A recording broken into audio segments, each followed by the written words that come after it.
Having examined an ever-growing number of children with congenital word blindness, Hinchell was convinced that this disorder was far more common than generally appreciated. I had little doubt that these cases were by no means so rare as the absence of recorded cases would lead us to infer. Their rarity, I thought, was accounted for by the fact that when they did occur, they weren't recognized.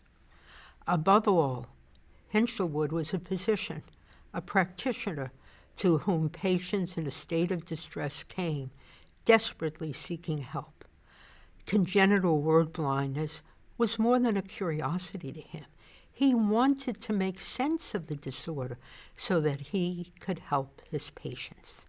He realized that for congenital word blindness, treatment meant extending his perspective to include the educational establishment itself.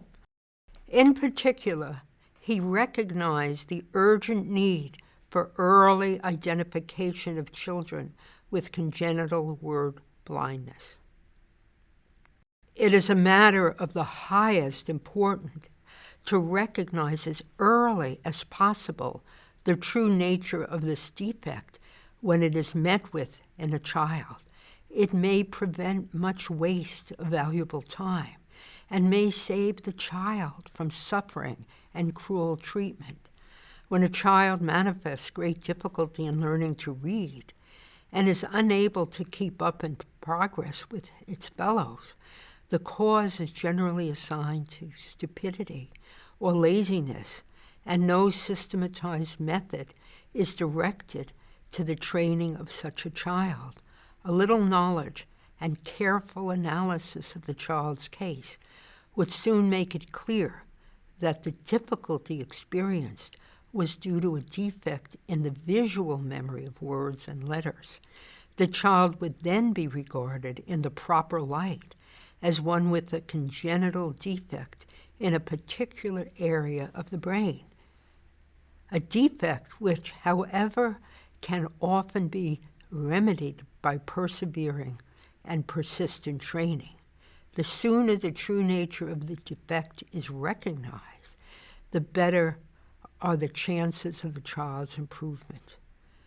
Now, I want you to keep in mind this was written over 100 years ago.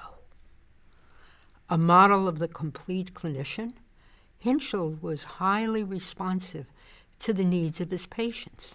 He urged schools to establish procedures for screening populations of children for signs of congenital word blindness and to provide appropriate teaching to those children identified with the disorder.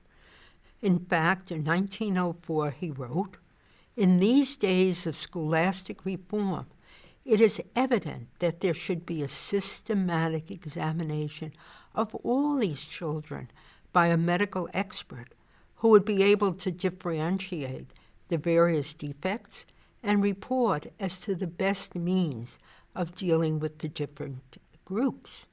In our educational scheme, this is a subject which has met with but scant attention, and in my opinion, special provision for dealing with the education of these children on a scientific basis is one of the most crying needs in our present educational methods."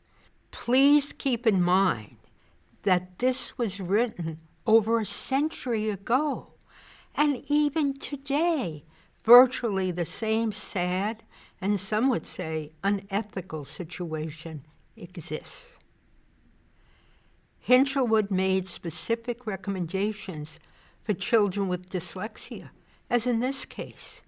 On my advice, no further attempts were made to teach him in the class, but he was advised to have special reading lessons by himself. The lessons were not to be too long, but were to be repeated frequently during the day, at intervals, so as to refresh and strengthen the visual impressions made in the first lesson. This plan was adopted and succeeded in a degree which surpassed all our expectations. In another case, I advised them to make no further attempt to make him read in class with other boys. His mistakes and difficulties aroused the ridicule of the others, and this excited him and made him worse. I advised frequent short lessons by himself, both at the school and on his return home. Another turn of the 20th century physician, E. Nettleship, noted the challenges of serving those disadvantaged dyslexic children. Today, as in Nettleship's time, reading difficulties are often overlooked in children from disadvantaged circumstances. It is not that children from enriched backgrounds are over-identified as dyslexic, but rather that far too few poor children with the same difficulties are ever noticed, much less treated for their reading problems. Hopefully, we can learn from these prescient and committed physicians.